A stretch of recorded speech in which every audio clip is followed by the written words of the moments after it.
오늘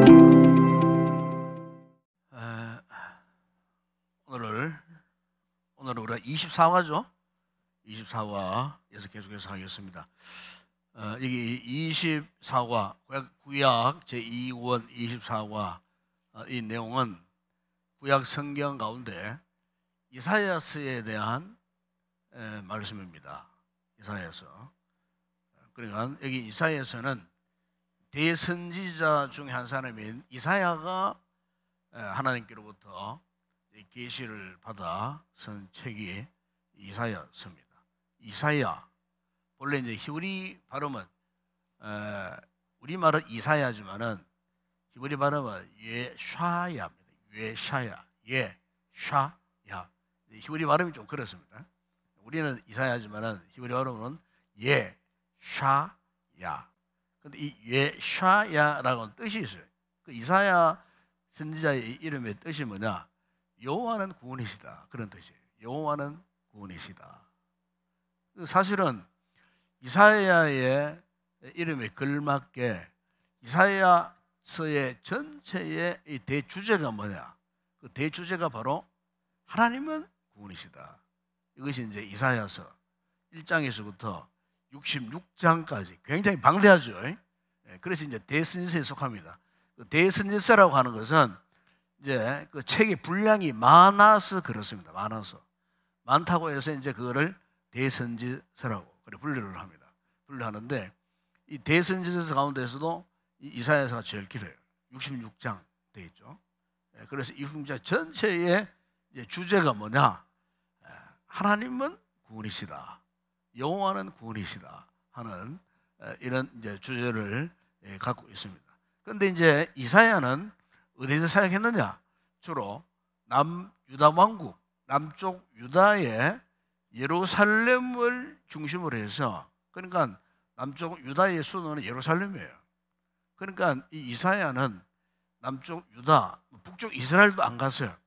남쪽 유다의 그것도 수도 중심으로 예루살렘 중심으로 사역을 해서요.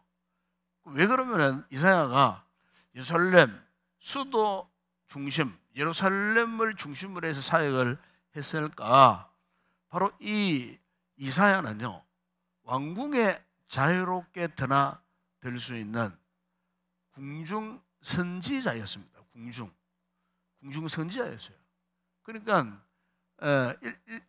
일반적으로 다른 선지자와는 달라요. 어떤 이 이사야서의 이 가족 이 내력이 왕족과 굉장히 연관되어 있었던 것 같아요. 그래서 특별히 이제 이사야는 이제 예루살렘으로 중심을 해서 왕궁에 들어가서 이제 궁중 이제 선지자로서의 역할을 많이 했습니다. 그렇기 때문에 아무래도 왕들을 많이 만났겠죠. 그래서 이제 이사야가 그쳤던 왕이 이 4대 왕, 첫 번째 우시야 왕입니다. 우시야 왕이고, 그 유다의 10대 10번째 왕 우시야.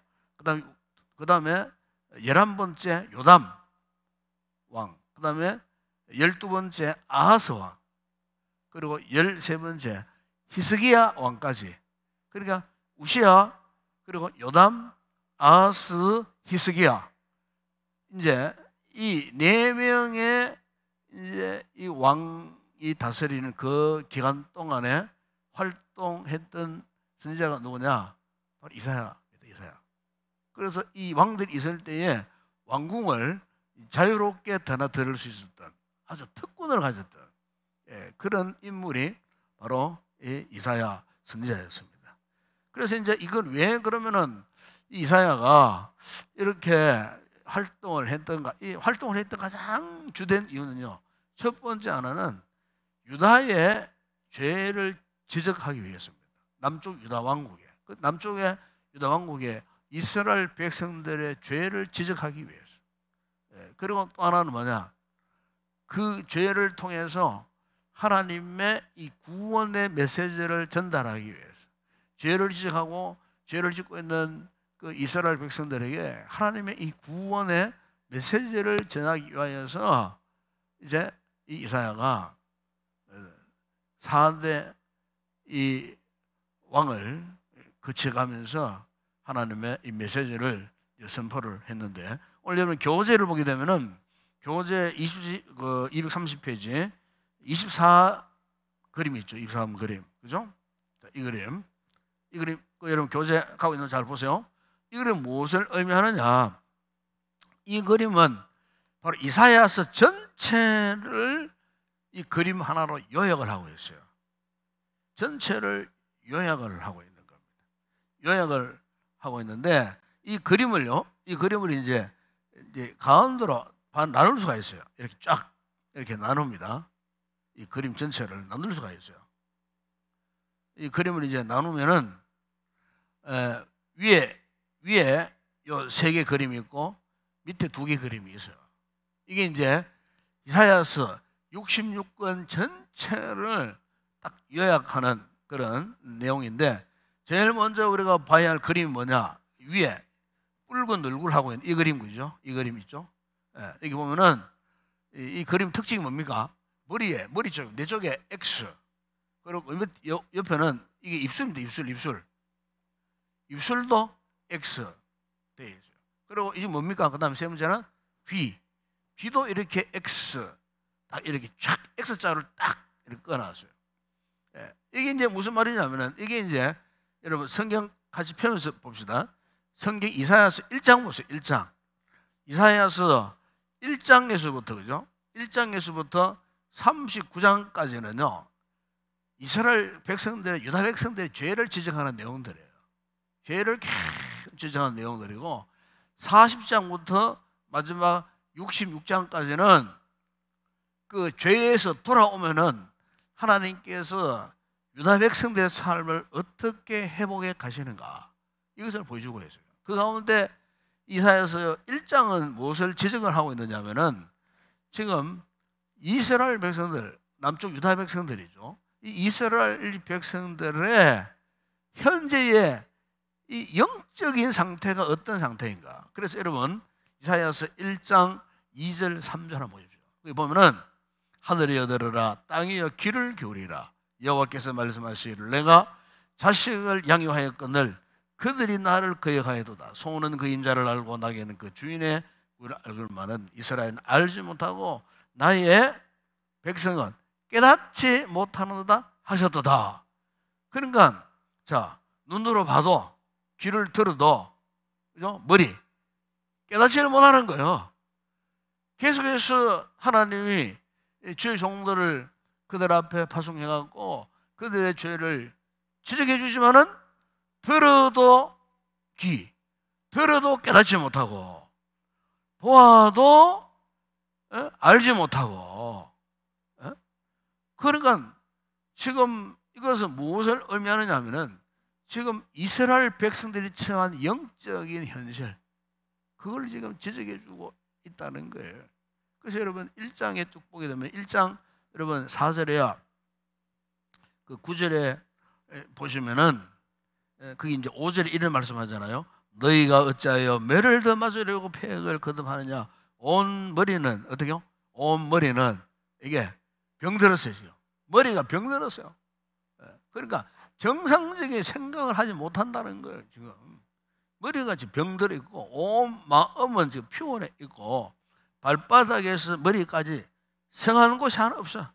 다 상처난 터진 흔적들, 맞은 흔적들, 그죠? 이런 것들 그렇게 터지고 참 피를 흘리고 맞았지만은 그것을 짜며 삼으며 기름으로 부드럽게 함을 치료를 받지 못해. 지금 치료를 받지 못한 상태예요.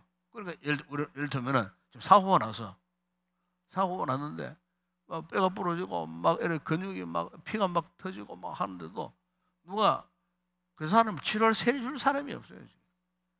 지금 남쪽 유다 백성들, 이스라엘 백성들의 영적인 모습이 이런 상태에 있는 거예요. 이런 상태에 있다는 거예요. 그러면서 여러분 7절에 해보세요. 너희의 땅을 황폐하고 너희 성읍들은 불에 탔고 너희 토지는 너희 목전에서 이방인에게 다 삼켜져서 이방인에게 파괴되어서 황폐하게 되었고, 8절에 딸 시온은 포도원의 망대, 딸 시온은 이스라엘 백성들을 말하는 겁니다.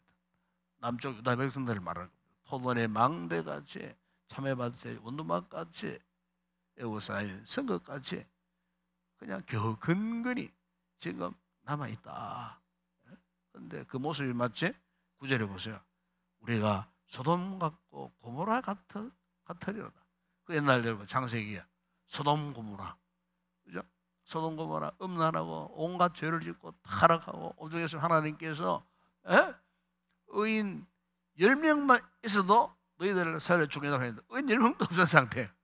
모두가 타락해버린 거예요. 모두 하나님을 떠나버린 거예요. 그러니까 지금 유다의 남쪽 유다의 상황이 영적으로 마치 소돔 고모라 같은 그런 상황. 더 큰 문제가 있어요.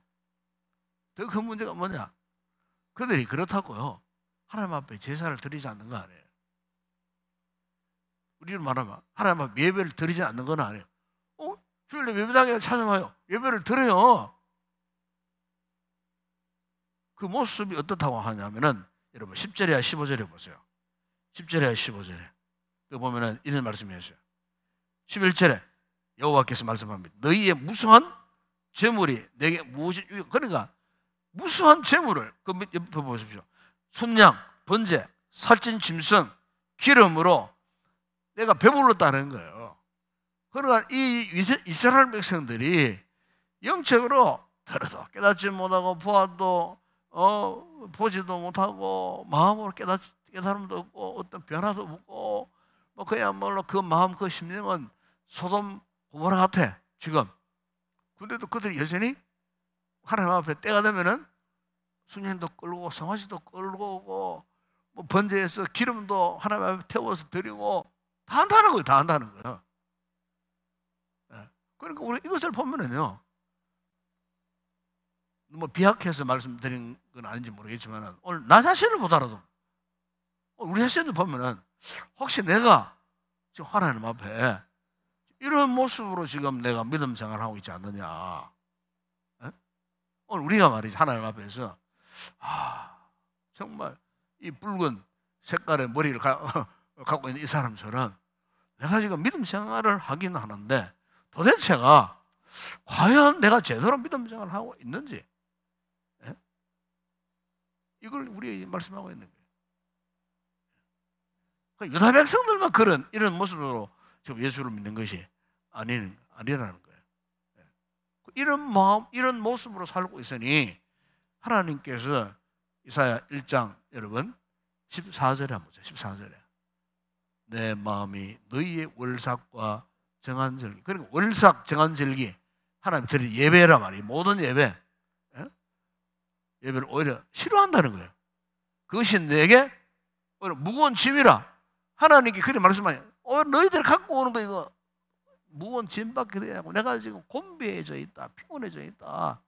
너희가 손을 펼 때에 내가 내 눈을 너희에 가리고 너희가 많이 기도할지라도 어떻게 해요? 내가 듣지 아니하리라. 왜? 너희의 손에 피가 가득한 거예요. 피가 가득하다는 말은 죄가 가득하다 그 말이에요. 온갖 죄를 짓고 있어요. 그러니까 지금 이사야가 사역하는 이 상황이 이런 상황이라 그 말이에요. 그럼 이사야가 이렇게 타락하고 이중 프레이를 하고 이중적인 모습으로 그냥 삶을 살고 있는 유다 백성들에게 말씀 전하기가 쉽겠습니까? 어렵겠습니까? 어려운 거죠. 정말 힘들고 어려운 거예요. 그런데 하필이면 하나님께서 이런 상황에 이사야를 어떻게 하셨느냐? 옆에 있는 그림 보세요. 여기 보면 이게 입술입니다. 입술이 지금 숯불에 타고 있어요. 이게 무슨 말이냐면은 이게 여러분 이사야 6장에 나타난 이야기. 6장에 이런 상황 속에 우시야 왕이 죽던 때에 이제 이사야가 성령에 이끌려서요. 하나님의 영에 이끌려갖고 성전에 들어갔어요. 성전에 들어갔는데 하나님께서 이사야의 영안을 활짝 열어주셔가지고 하나님의 그 임재, 하나님의 임재를 경험하게 하셨어요. 그 하나님의 임재가 2절에 서랍들이 모이고 섰는데, 그래, 서랍들이 모이고 섰는데 6개의 날개가 있고 그 둘로는 자기 얼굴을 가리고 쭉 나와요. 자기 발을 가리었고 그 둘로는 날며 그러면서 걸어가다 걸어가다 걸어가다 만군의 여호와여 그 영광이 온 땅에 충만하다. 그러니까 이것은 성전에 들어간 이사야가요, 영안이 활짝 열리면서 주님의 거룩한 보좌, 하나님의 임재를 직접 보게 되는 영적인 신비한 체험을 하게 된 거예요. 그러니까 지금 영적인 상황이 지금 만만치 않는 거예요. 녹록지 못한 이런 상황 속에 하나님이 왜 이사야를 이렇게 성전으로 불러셔가지고 이 영광스러운 하나님의 임재를 보게 하셨느냐. 그런데 그 하나님의 영광스러운 임재를 보면서 이사야가 성령이 충만해가 고백을 합니다. 어떤 고백을 하느냐? 5절에 보세요. 5절에 보면 화로다 나로 망하게 되었도다. 나는 입술이 부정한 사람이요 나는 입술이 부정한 백성 중에 거하면서 만군의 여호와이신 왕을 배웠음으로다 하였다. 내 입술이 부정한 거. 그러니까 이사야가 자기의 죄를 보게 되는 거예요. 깨닫게 되는 거예요. 지금 다른 이스라엘 백성들은 이 은혜를 입지를 못해. 그런데 하나님께서 이사야를 성전에 불러주셨는데 성령이 충만하니까 하나님의 임재 속에서 자신이 얼마나 부정한 인간인지, 부정한 존재인지, 내가 얼마나 죄가 많은지. 그렇잖아요. 우리 성도들이 은혜를 입어보세요. 은혜를 입게 되면 깨닫게 되는 게 뭐냐. 나는 정말 죄인이구나. 우리가 과거에 아마 여러분들 가운데 첫 은혜를 경험했을 때, 그죠? 저 역시도 마찬가지였어요. 첫 은혜를 경험했을 때 성령이 충만하니까 얼마나 큰 죄인인지, 내가 정말 죽을 죄인이구나. 이 죄인 때문에 예수님이 십자가에 대해 죽으셨구나. 이게 깨달아지면서 얼마나 울었는지 몰라요. 나는 정말 죄인입니다 하는 것을 고백을 하는데만 눈물이 쏟아지는 거예요. 지금 이사야가 지금 그런 경험을 하고 있다 그 말이에요. 이사야가 지금 그런 경험을 한참 하고 있는데 갑자기 6절에 보세요. 이 서랍은 천사를 말해요. 천사. 우리 서랍 찬양대 사람 천사를 말합니다. 천사. 서랍이 가운데 하나가 부젓가락으로 제단에 피 숯불에 숯불 이렇게 달아오르는 그 숯불을 집어다가 이사야의 입술을 찢어버려요. 왜? 조금 전에 이사야가 고백했잖아요. 나는 입술이 부정하다. 나는 정말 죄 많은 인간입니다. 그러니까 이 숯불은 성령의 불을 상징하는 거예요. 성령의 불이 충만하게 임하니까 그냥 막 그 죄를 그냥 태워버리는 거예요. 죄의 문제를 해결해 버리다 그 말이에요. 여러분, 이 같은 은혜는 지금도 있습니다. 우리에게. 되십니까? 하나님의 은혜가 임하면요, 성령의 숯불이 임하면은 우리의 그 억만 가지 그 모든 죄악을 순식간에 태워버려요. 이사야가 지금 하나님의 거룩한 성전에서 이 자신의 부정한 죄 문제를 해결받는 그 순간에 드디어 그의 귀가 활짝 열려지면서 하나님의 음성이 들려지는 겁니다. 주님의 음성이 8절에 내가 또 주의 목소리를 들으니, 주님이 어떻게 말씀하셨다고요? 내가 누구를 보내면 누가 우리를 위하여 갈고, 우리라고 하는 것은 성부, 성자, 성령, 삼위 하나님을 말씀합니다. 성부, 삼위 하나님께서 탄식하면서 말씀하시는 거예요. 우리를 위하여 내가 누구를 보낼고. 그러니까 이미 은혜를 경험하고 성령이 충만하고 모든 죄 문제를 해결받은 이사야가 자발적으로 고백하는 게 뭡니까? 내가 여기 있나이다. 나를 보내소서. 그래요. 여러분, 이게 우리 성도들이 은혜 받는 과정을 말합니다. 은혜 받아보세요. 주님, 내가 정말로 주님을 위해서 내가 살겠습니다. 한평생은 주님만을 위해 살겠습니다. 스스로 은혜가 충만해져 보세요. 그런 고백이 나옵니다. 예? 주님, 내가 내 인도에도 맡겨주신 귀한 직분 사명을 감당하겠습니다. 은혜가 충만하면요, 자발적인 고백이 나온다니까요. 그게 하고 싶은가요? 이사야가 지금 이런 고백을 하고 있다는 거예요. 그런데 아까 이야기했죠. 이사야가 처한 상황이 지금 보통 상황이 아니라는 거예요. 보통 상황이 영적으로 온 나라가 지금 타락해져 있는. 그래서 여러분 그 밑에 여기 이제 샤워랑이 보이죠? 칼이 이렇게 딱 이렇게 그 그림 보세요. 이거는 무슨 이야기냐? 그러니까 지금 이 죄로 인한 이 유다 백성들, 이 죄로 인한 마지막 죄의 결과가 어떻게 될 것인가? 이걸 지금 말씀하고 있는 거예요. 포로라고 써 있잖아요. 포로.